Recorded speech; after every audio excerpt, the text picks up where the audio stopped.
Salut à tous les supporters de l'AS Monaco, j'espère que vous allez bien. Les autres, je vous en prie, prenez place, c'est le mercato et pour une fois, personne ne veut de nos joueurs. Donc on va pouvoir être tranquille. Meilleurs vœux à tous pour cette année 2019 qui commence bien, on va dire, parce qu'on n'a pas encore joué. Mais on va revenir sur cette année de 2018 qui a été complètement dégueulasse, du début jusqu'à la fin. Souvenez-vous, on était en janvier de l'année dernière, on a fait un super parcours, on jouait tous les 3 jours, il y avait de la Coupe de France, de la Coupe de la Ligue, du championnat, et on a quand même réussi à s'en sortir, parce que sur le banc, on avait quand même Rachid Ghezzal, on avait des joueurs qui étaient capables d'apporter quelque chose. Après ça, c'est devenu du grand n'importe quoi. Monaco a commencé à baisser le pied, à complètement lâcher, jusqu'à qu'on se fasse prendre la 2e place par les Lyonnais. Oui, rappelez-vous. Mais bon, grâce à Dimitri Liénard qui lui a mis une lourde, ils ont pris une lourde, ils ont rien compris. On a pu récupérer la 2e place et finir cette année, enfin du moins finir la saison correctement, avec les objectifs qu'on s'était fixés.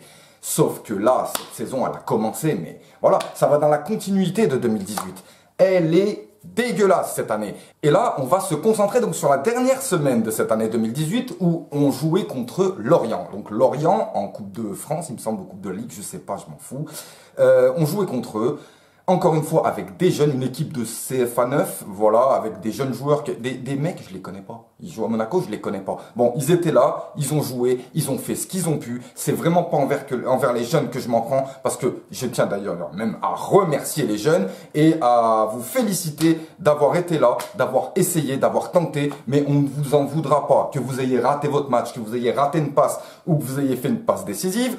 On va pas vous en vouloir parce que c'est grâce à vous, mine de rien, si on n'est pas encore mort. Ce match contre Lorient, il se passe plutôt bien, on n'arrive pas à enchaîner les passes, on n'arrive pas à faire quelque chose, mais malgré ça, on arrive tout de même à s'en sortir avec une magnifique frappe de Biancone qui, dans la continuité de ses matchs et dans la continuité des choses qu'il fait, réussit quand même à nous mettre un sacré missile dans la lucarne, ce qui fait qu'il nous qualifie. Il qualifie l'AS Monaco, même s'ils n'arrivaient pas à jouer correctement et à vraiment avoir un fond de jeu, eh bien ils ont quand même réussi à s'en sortir. Je n'en veux pas aux jeunes, loin de là. D'ailleurs, je tiens à les remercier et à les féliciter d'être venus nous donner un coup de main. Tout ça parce que nos Djibril Sidibé, nos Stefan Jovetic et tout ça, nous savons pas où ils sont, tout simplement. Donc on est obligé de faire confiance aux jeunes. Et cette confiance, eh ben, ils nous l'ont rendue tout de même par le fait d'avoir essayé, au moins, voilà. Mais on leur en veut pas. Donc, qualification contre Lorient en Coupe de France, ce qui nous fait encore un match de gagné. On n'en a pas beaucoup cette année, mais c'est pour ça qu'on s'est dit, peut-être que ce match, il va nous donner du pulse pour affronter le 20e, là, la lanterne rouge. Parce que oui, parce que nous, on est 19e, 20e. D'ailleurs, ceux qui me font la blague que mon numéro 19, là, c'est mon classement, là, les Lyonnais, là. Et donc ce match contre Guingamp, moi je l'attendais avec impatience et déjà j'ai pas été d'accord avec la composition. Même si je sais que Thierry Henry est encore en mode bricolage au mois presque au mois de décembre, il est encore en train de bricoler l'équipe, ce n'est pas normal. Moi, enfin bref, on va continuer sur le match. On a joué contre Guingamp, on a montré quelque chose, ouais, au tout début. Et après ça a été un fiasco, voilà. Moi, j'ai pas de mots réels à dire à ça. J'ai même pas envie de le débriefer. C'est pour ça, je vous le dis sincèrement, j'avais pas envie de le débriefer. Tellement j'avais envie de casser la télé. C'est un fiasco, encore une fois. On se fait démonter chez nous par le 20e. Alors oui, encore une fois, on met une composition que avec des jeunes joueurs. Voilà, tu vois, ils sont frêles, ils sont petits, ils sont maigres. Ça a beau être les 20e, Guingamp. Mais vous avez vu leur tête, les mecs costauds avec des grosses barbes, des tatouages et tout. L'autre, il a une mâchoire, on dirait un requin. Normal, il met un coup à Diop, il l'envole dans les tribunes. Faut arrêter. Romain Fèvre, ils ont failli le tuer pour de vrai. En tout cas, voilà, on a quand même essayé, encore une fois, les jeunes, moi j'ai absolument rien à leur dire, mais pour les autres qui sont dans les tribunes, pour les autres qui sont sur le banc, Jemerson, tu t'es fait prendre ta place par Badiachil. Badiachil, tu es le meilleur, franchement, laisse-le moi sur le banc, je veux plus le revoir ce mec-là. Avec ce match, on a prouvé qu'on n'avait plus du tout envie. Plus du tout, ou plus envie, ou peur, je sais pas ce qu'on a. Mais bon, ça s'est terminé comme ça. Quand on regarde réellement le classement, on n'est pas encore mort de chez mort, Ah, faut dire ce qui est. Et donc, on va passer au mercato. Donc, ce mercato, il a commencé avec de très très bonnes nouvelles. Ouais, oui, de très très bonnes nouvelles. On nous parle de Belhanda, on nous parle de Serge Fabregas, on nous parle de Mamadou Sakho. Bon, moi, personnellement, ça m'intéresse pas, Mamadou Sakho.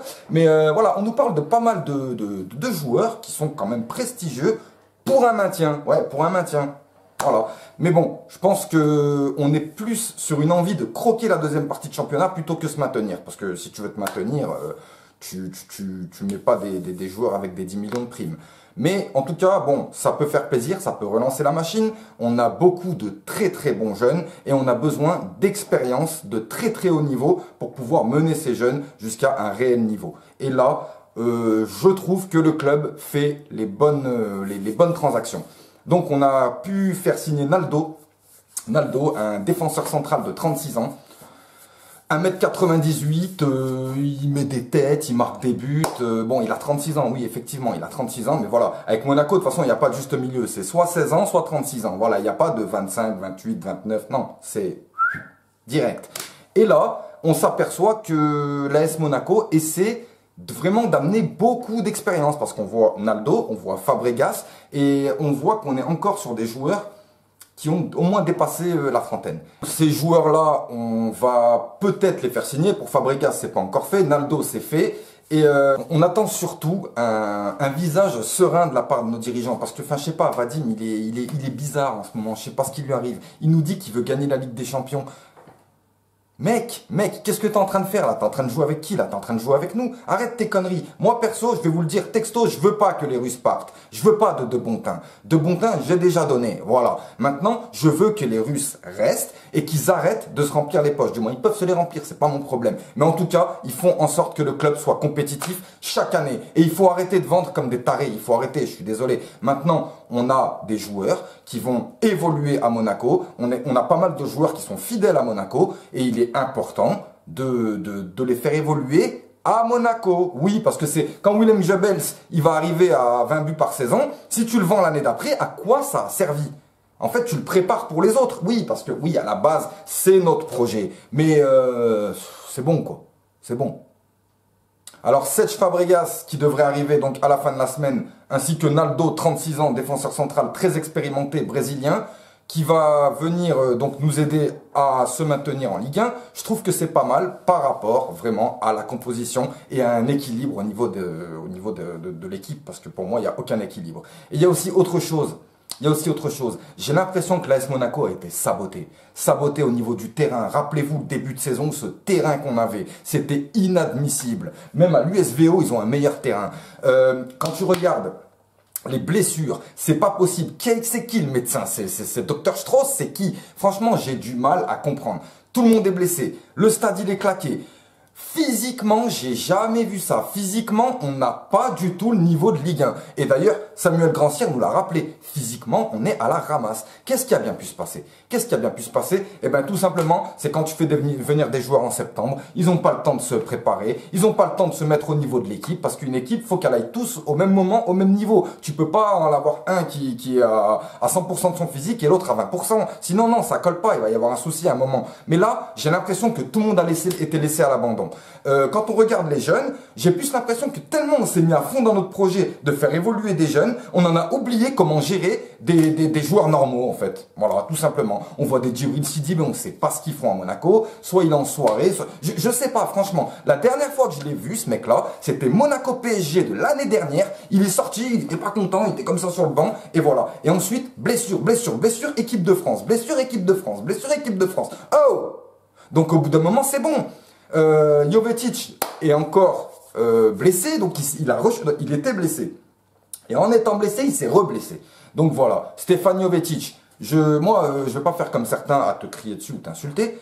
C'est juste que je suis dégoûté de voir autant de talent ne pas arriver à vaincre ces blessures. Parce que voilà, peut-être que tu vas devoir un jour arrêter le foot, hein, parce que là tu es en train de prendre la piste d'Abu Dhabi ou voire de Gourcuff. Non, Gourcuff c'est quand même une piste, voilà quoi. Mais bon, tu es en train de prendre cette tangente et c'est pas bon pour nous, parce que on compte sur toi, nous, Stéphane Jovetic, et on sait que quand tu reviens à chaque fois, tu nous fais du bon travail.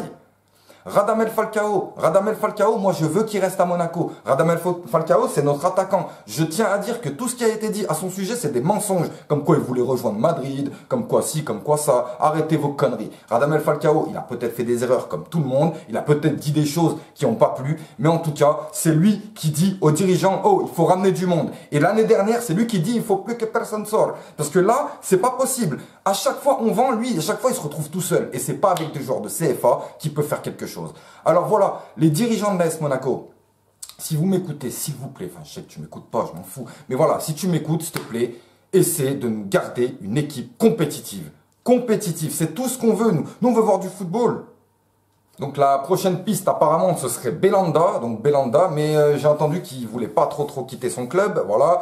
Je me suis dit aussi qu'il y avait peut-être Samir Nasri qui était libre. Bon, Samir Nasri après faut aimer, mais voilà, je sais pas, il y a plein de bons joueurs qu'on pourrait ramener et après c'est pas un maintien qu'on va jouer. Tout va jouer dans la tête, hein, parce que tu peux ramener autant de joueurs que tu peux. Si dans la tête ça va pas, et ben... Concernant Thierry Henry, je ne vais pas lui jeter la pierre, c'est tout à fait normal. Déjà, il arrive dans un club malade, avec des joueurs malades, avec un club malade, et déjà il vient essayer de faire quelque chose. Donc ça, pour ça, au moins, il faut l'applaudir. Après, maintenant, vous gueulez sur ses compositions, vous gueulez sur ces choses, mais oubliez pas, les gars, que vous n'êtes pas l'entraîneur de l'AS Monaco, c'est lui l'entraîneur de l'AS Monaco, et que s'il met des joueurs là, plutôt que l'autre, eh ben il y a peut-être une raison à ça. Voilà, peut-être qu'il est pas prêt physiquement, peut-être qu'il est pas prêt mentalement. On sait pas, ça on peut pas savoir. Mais en tout cas, Thierry Henry, quoi qu'il en soit, il essaye, il est là. Pour le moment, il a pris une équipe comme ça. Lui, il a même pas eu un joueur qu'il a demandé. C'est ça le souci. Et donc, ce mercato-là,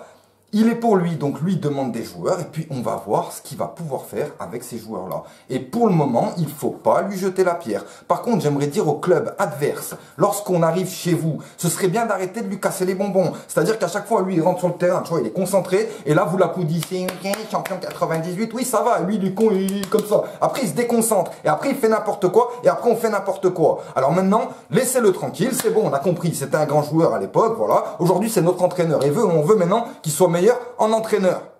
Vadim Vassiliev, un dernier message pour toi parce que j'ai l'impression que soit tu baisses le pied, mais après tu oses nous dire oui, on va gagner la Ligue des Champions.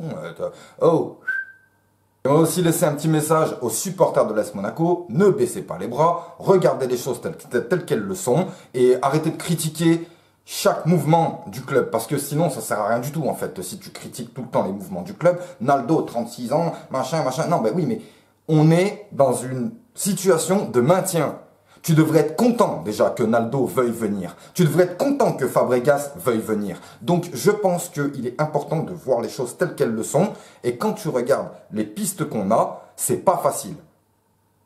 Les mercatos de janvier sont très difficiles. Les clubs, ils sont toujours en activité et ils ne veulent pas lâcher leurs joueurs en plein milieu de l'année. Surtout s'ils sont qualifiés encore en Coupe d'Europe ou des choses comme ça. Donc voilà, quoi qu'il en soit, ça devient difficile pour tout le monde. Et le mois de janvier, ça reste un problème lorsque tu dois te refaire. Voilà. Alors maintenant, Thierry Henry va prendre quelques joueurs, histoire de se maintenir. Et le mercato le prochain mercato estival, je veux qu'on construise une équipe et qu'on arrête les conneries avec les ventes. Ok, on peut vendre des joueurs comme tout le monde, parce que de toute façon, la vente, ça fait partie du truc. Mais là, vendre la moitié de l'équipe, c'est mort. C'est mort. Alors tu vends les remplaçants si tu veux, mais l'équipe, tu la laisses en place. Bon, ceci étant dit, désolé encore une fois, j'ai pas pu faire toutes les vidéos, mais faute de temps, voilà, mais je fais pas ça à plein temps, je vous jure, je vous ferai une vidéo toutes les 40 minutes, moi, si je pouvais faire ça, et je peux pas. Donc, à côté de ça, on peut voir que d'autres clubs de Ligue 1 se renforcent aussi, et il faut faire très attention, parce qu'ils vont être encore plus forts que ce qu'on a rencontré jusqu'à présent. Donc, il faut vraiment mettre les bouchées doubles, voire triples, hein, parce que là, je vois pas comment on va pouvoir s'en sortir si, mentalement, on n'est pas bien.